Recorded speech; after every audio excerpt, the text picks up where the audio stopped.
Hi, welcome to this video. In this video we are going to render a 3D model together with a texture to screen. While we do that, we actually take a good look at NUP's entity and component system, and we have to type some code to actually draw the object to screen. So let's get started. And you're currently looking at my first project, and that's the application we created in the previous video. So if you haven't watched that video, please do so. It will give you the right starting point for this video. And the first thing I want to do is actually close the application when I press the escape key. The place to check for incoming input messages is the input message received call of your application. And this is called automatically by the application event loop when it receives some form of input. So the first thing we have to do is actually check if the incoming input event is a key press.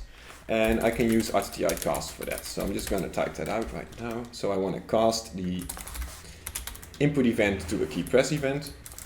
And as an input argument, I give it the input event, extract the pointer from it, and store that in a key press event.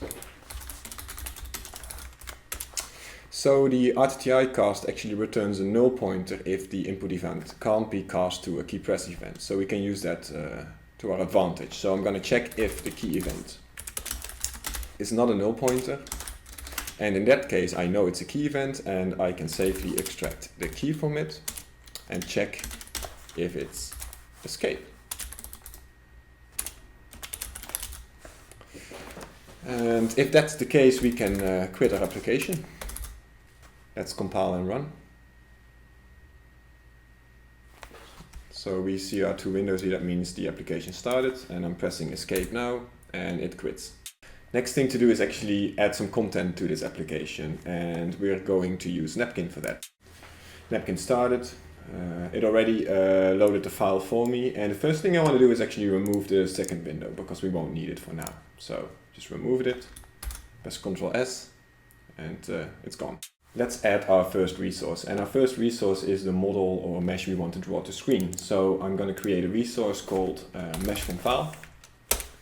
And a mesh from file resource loads a mesh from disk. So I can simply look for the mesh on disk.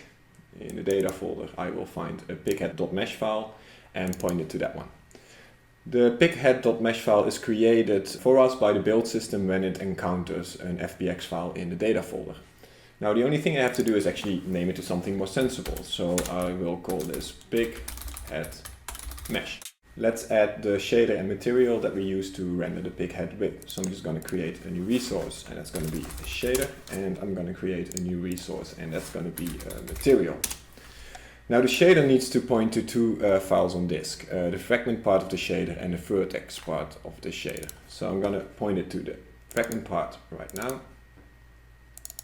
and the vert part over here. And give it a different name, object shader. Now the material just links to a shader, so we're going to set up that link here and give it a different name. And save it. Last thing we want to do is create a texture that we want to apply to the pighead, and so I'm going to create an image from file resource, rename it object texture, and we'll point it to the image on disk that we want to load. So I've got a textures directory here, and there you'll see pighead.jpg, and I'm just going to select that one. With all these resources in place, it's a good time to check if the application manages to load them all. So I'm going to launch my application here, and I can see that in my output window it loaded the pighead.mesh, and it also loaded the image and material and shader just fine. But I don't see anything on screen, and that's because we haven't outlined the logic of our application yet, and we're going to do that by adding some entities. So I'm going to create a camera entity,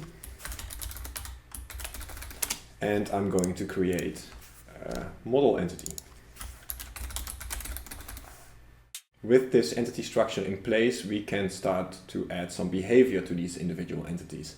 And we do that by adding components. So for example, the camera needs to have a location in the world. So we add a transform component.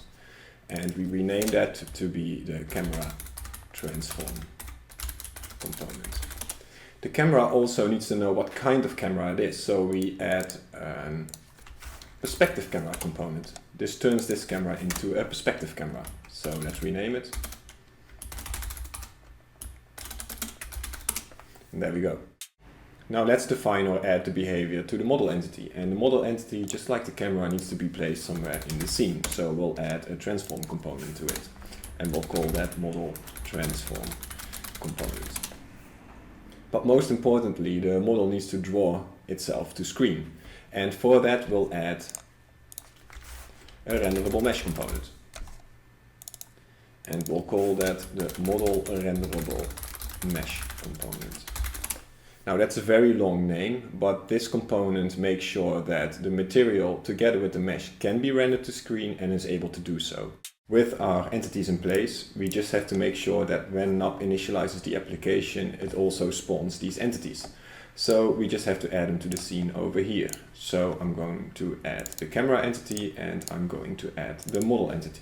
Now it looks like we're ready to actually run the application, but we forgot to set some of the properties of these components. So for example, the model renderable mesh component we have over here, it needs a link to the mesh, so that will be the pickhead mesh, and it needs a link to the material, so we'll link it to the object material. Also, the camera needs to be offset a bit from the center of the scene, so I'm just going to move this guy back on the z-axis by 10 units. Last thing to do here is link in our texture into our material. This allows the material to use that texture when drawing the pick to screen. And to do so, we need to select our material over here and add a uniform binding. So I'm going to add a texture 2D binding because we actually want to bind a texture, and we'll point this guy to our texture we loaded in previously, and the name refers to the uniform on your shader. So in this case that is the InModel texture name. We'll just declare it over here, and that should be it. So can we finally render something to screen? Okay, let's try that. I'm gonna compile my project again, and we don't have to because we spawn everything and load everything dynamically. Awesome. Anyway, let's launch this app. And a black screen. But there's a good reason for this black window here, and that's because we try to keep things open and flexible.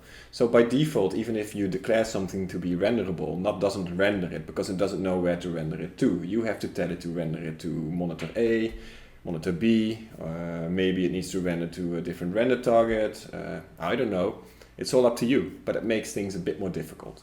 But not that difficult. So in the project header file, let's create two variables, and those variables will point to our entities we added in Napkin. So we'll create an object pointer of type entity instance, and this will be the camera entity. And we'll do the same for our model.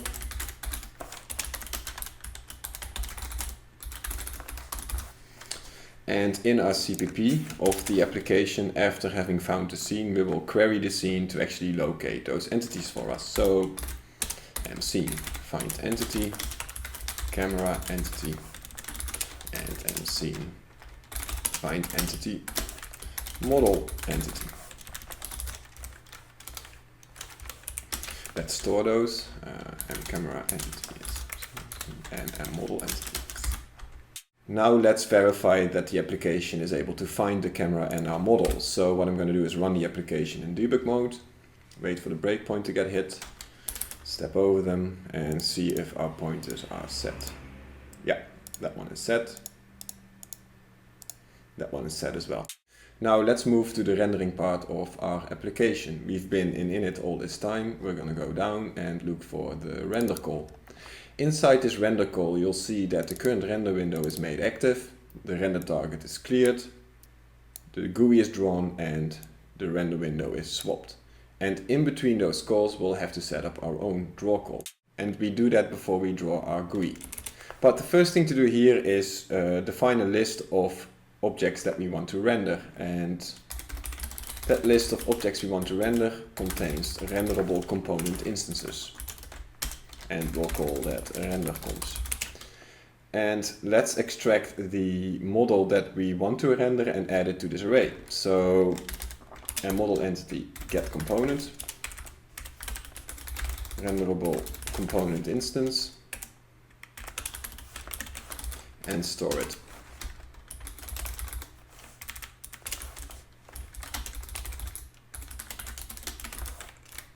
Now let's add it to the array.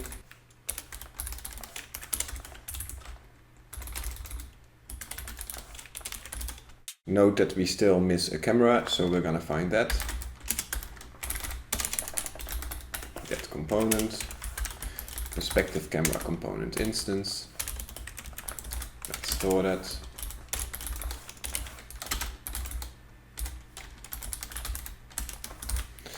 And I think we're missing an include.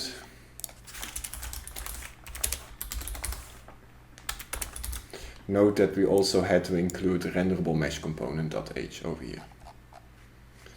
And we now have our perspective camera, and I think we're all set to render the scene. So mrender service, render objects. So first it needs a render target. That is the render window back buffer. Then it needs the camera. And after that it needs our components to render. And let's see if this compiles. And we should see something on screen. Honestly, that was the first time I tried and I did not cheat, and that was my real face. Before I take off, I'd like to change the camera position really quickly, and that's just to get a better look at this beauty. And I want to make it rotate. So I'm just going to add a rotate component, y-axis, nice and slow. Thanks for watching. See you at the next one. Now let it spin at least once. Bye.